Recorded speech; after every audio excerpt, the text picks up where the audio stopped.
Bonjour à tous, bienvenue dans Chine France, le journal, votre émission quotidienne d'information sur la Chine. Tout de suite, les titres de ce journal. La Chine va envoyer un nombre record d'athlètes aux Jeux paralympiques d'hiver de Pékin. La Chine va sanctionner des entreprises d'armement américaines pour leur vente d'armes à Taïwan.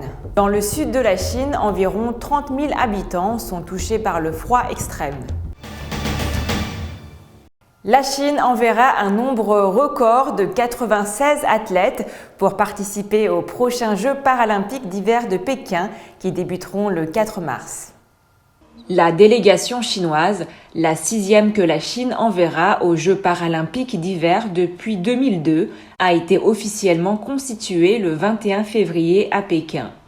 La délégation compte 217 membres, 96 athlètes et 121 membres des équipes d'entraîneurs, de soutien et médical. Les Jeux paralympiques d'hiver, qui comportent 78 épreuves dans 6 sports, se dérouleront dans 3 zones de compétition, le centre-ville de Pékin, le district de Yanqing dans le nord-ouest de la capitale et Tanjiakou, la ville co-organisatrice, dans la province voisine du Hebei. L'équipe chinoise participera à 73 épreuves des 6 sports. La Chine n'avait envoyé que 4 athlètes aux Jeux paralympiques de 2002, lors des Jeux de Sochi en 2014, avant que la Chine ne remporte la candidature pour accueillir les Jeux olympiques et paralympiques d'hiver de Pékin 2022 en 2015. L'équipe chinoise n'avait participé qu'à 6 épreuves dans 2 sports seulement. Le nombre croissant de participants au fil des ans est la meilleure preuve du développement des sports paralympiques d'hiver dans le pays.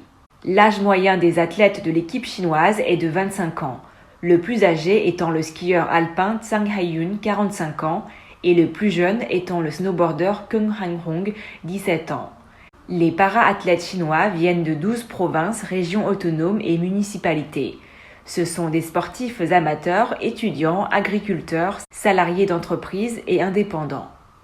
Le gouvernement chinois a décidé de prendre des contre-mesures contre Raytheon Technologies et Lockheed Martin, 2 sociétés d'armement américaines qui sont depuis longtemps impliquées dans les ventes d'armes des États-Unis à Taïwan, a déclaré lundi le porte-parole du ministère chinois des Affaires étrangères, Wang Wenbin.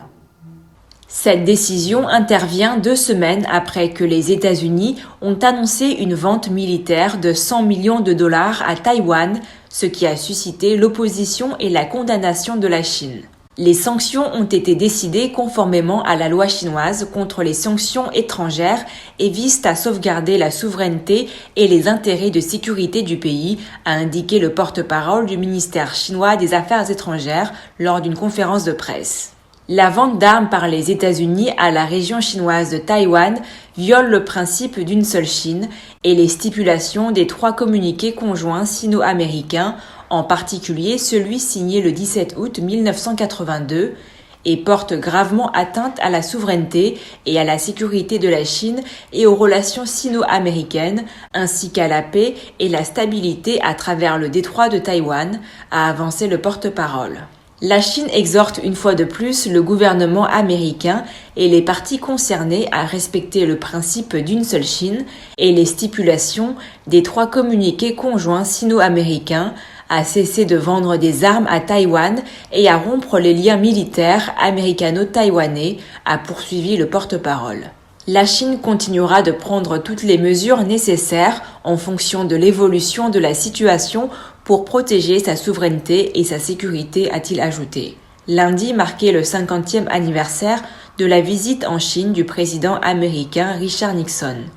Au cours de la visite, qui a mis fin à l'isolement de long terme entre les 2 pays, la Chine et les États-Unis ont signé le communiqué de Shanghai qui a confirmé le principe d'une seule Chine et a été le premier des 3 communiqués conjoints bilatéraux.